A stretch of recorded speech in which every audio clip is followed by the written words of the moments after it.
आउन सुनचे शुभ प्रभात कार्यक्रम। शुभ प्रभात।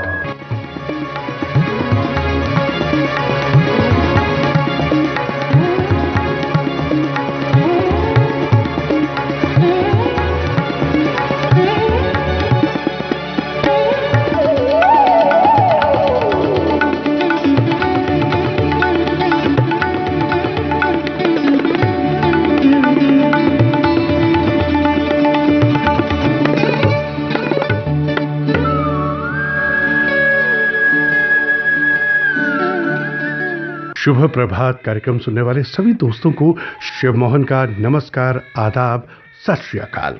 दोस्तों, आज रविवार है और रविवार का दिन आप सभी को मालूम है कि होता है बौछार का दिन।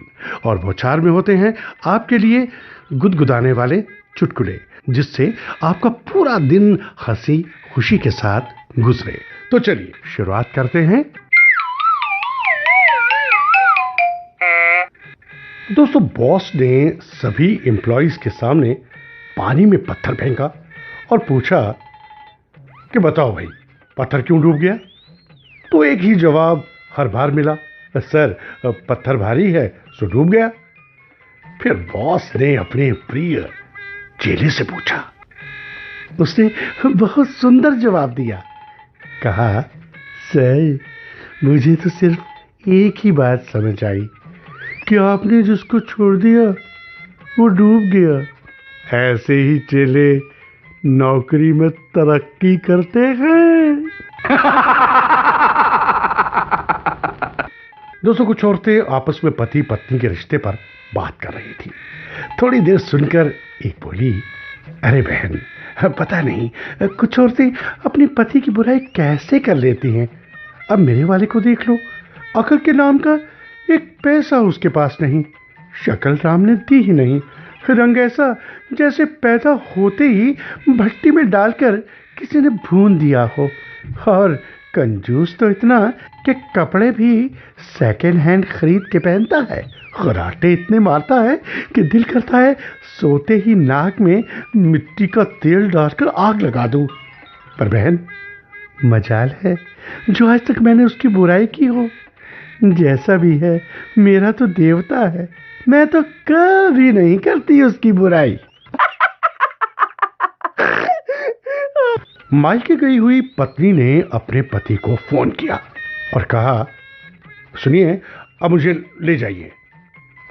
तो पति बोला, अरे कुछ दिन और रह लो। तो पत्नी बोली, जी नहीं, भैया भाभी बहन मम्मी पापा सबसे 2-2 3-3 बार लड़ाई कर ली, मगर तुम्हारे जैसा मजा कभी नहीं आया। दोस्तों, एक लड़की नए टाइट जूते पहनकर मुश्किल से चल पा रही थी। तो एक बुढ़िया ने देखकर पूछा, अरे छोरी, जूते ऑनलाइन खरीद के लाई क्या? तो लड़की भी हरियाणा की थी, और वो हरियाणवी ही क्या जो सीधा जवाब दे। बोली, ना ताई, पेड़ से तोड़े। ताई भी हरियाणवी थी, तो जवाब दिया, छोरी जल्दी करती, पकने देती तो तेरे नाप के हो जाते। दोस्तों, पप्पू अपने ससुराल में गुरुजी का प्रवचन सुनने गया।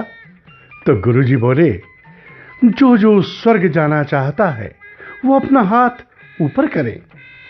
तो पप्पू की बीवी और सास ने हाथ ऊपर उठाया। गुरुजी ने पप्पू जी से पूछा, क्या भाई, तुम स्वर्ग नहीं जाना चाहते? तो पप्पू जी बोले, गुरुजी, ये दोनों चली जाएंगी तो यहीं पर स्वर्ग हो जाएगा। गुरुजी अपने चेले से बोले, इस ज्ञानी पुरुष को अपनी टीम में शामिल करो।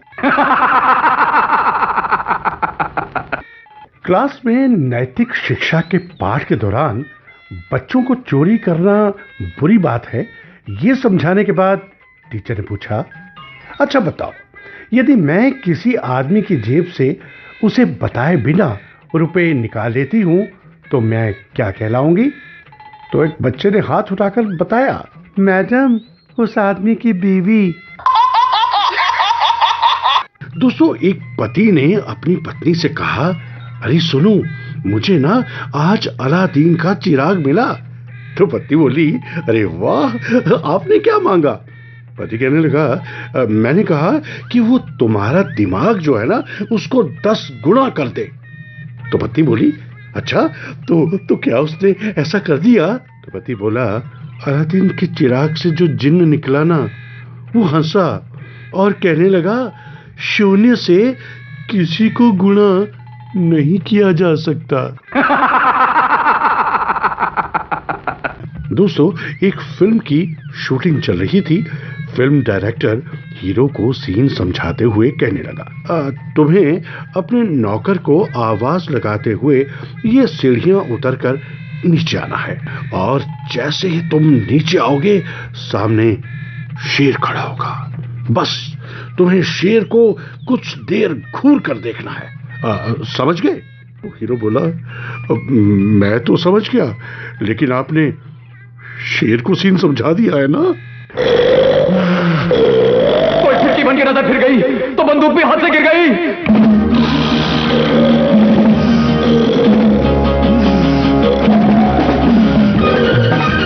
मैं लपका, वो झपका, मैं ऊपर, वो नीचे, वो आगे, मैं पीछे, मैं पेड़ पे, वो पीछे। अरे बचाओ, अरे बचाओ। मैं डाल डाल, वो पास पास, मैं पसीना, वो दांत दांत, मैं सुर में, वो ताल में, ये जंगल पाताल में। बचाओ, बचाओ। अरे भागो, अरे भागो, अरे भागो।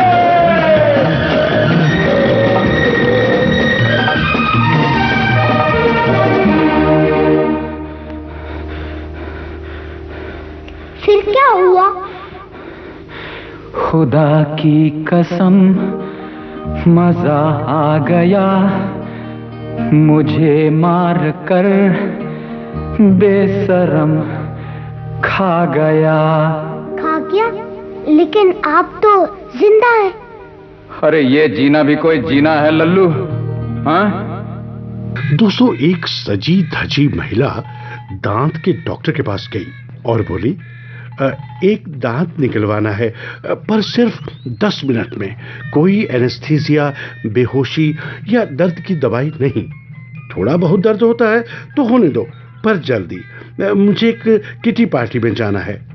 डॉक्टर बोला, अरे भाई कमाल है, गजब की बहादुर महिला है आप। आइए आइए, यहाँ बेड पर लेट जाइए और दिखाइए कौन सा दांत है।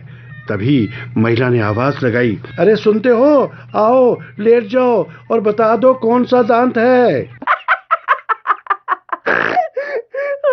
पति ने ऑफिस से फोन किया और बोला, डार्लिंग, अभी ऑफिस पहुंचा था और मैं सोच रहा था कि तो मुझे याद कर रही होंगी। तो दूसरी तरफ से पत्नी बोली, अरे सुबह तो मेरे साथ ब्रेकफास्ट के टेबल पर लड़के गए हो और अब ऐसी बातें कर रहे हो। तो पति बोला, ओहो सॉरी, लगता है घर पे लग गया। दोस्तों, पप्पू पड़ोसन को लेकर के भाग निकला और रेलवे स्टेशन के लिए ऑटो लिया।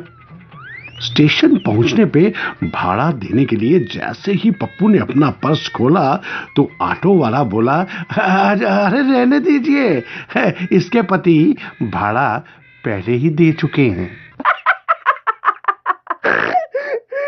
दोस्तों, शुभ प्रभात। बोछार में आज बस इतना ही।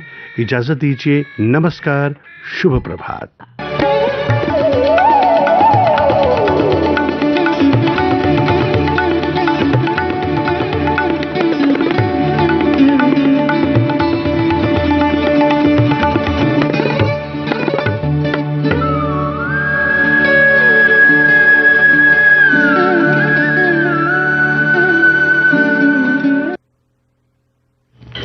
तो सुनाते हैं सुप्रभात कार्यक्रम।